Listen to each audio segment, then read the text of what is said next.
find yourself often making the wrong food choices, even though you know better, maybe it baffles you. Maybe you're thinking, how did I do that? I know what healthy eating is. I know which foods I should be eating for my mental and physical health to have a long life. I know the damages of the foods that I just stuck in my mouth, and yet I did it. How is that?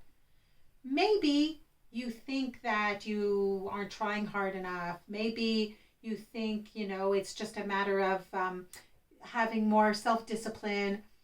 Maybe you're worried that you have some unconscious, self-sabotage, that you somehow have this unconscious desire to harm yourself because you know that what you're doing is harmful.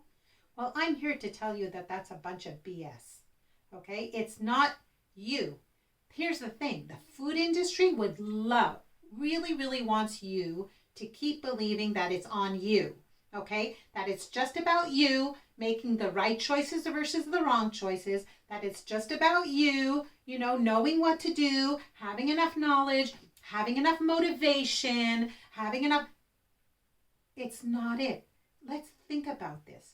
Our food environment has been purposely built to make you choose to eat more, to make you let me say that again. Our food environment has been purposely constructed in a way that you will eat more than you intended, more often than you intended, of these wrong choice foods.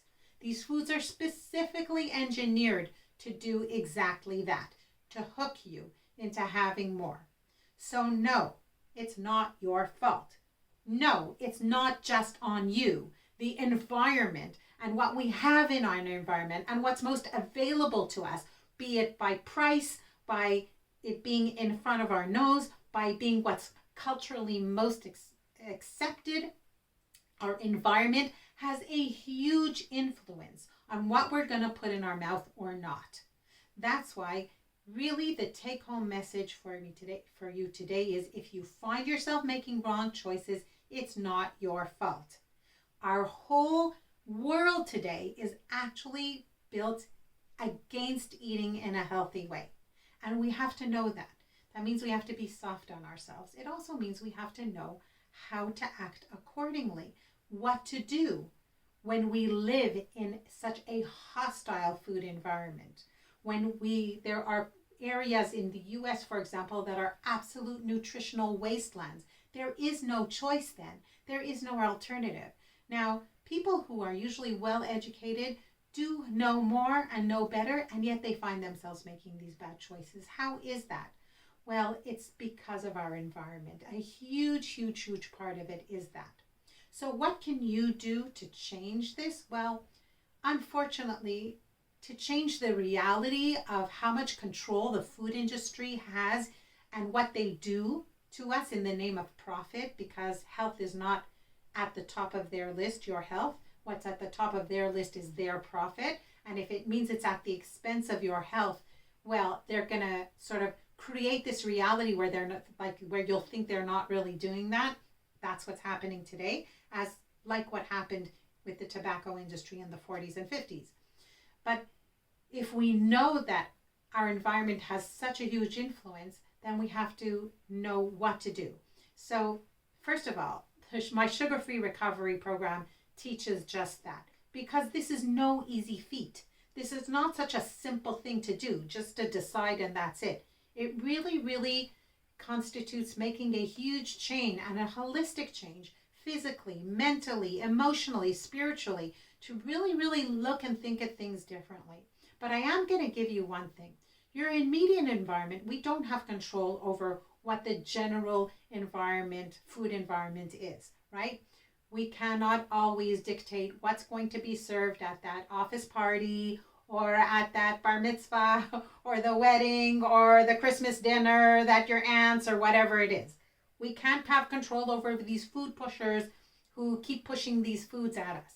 And sometimes we can't even control our own, how our body reacts to those things. I know that I, for example, am much more sensitive to the cravings that occur if I eat these sugary, starchy, ultra-processed foods.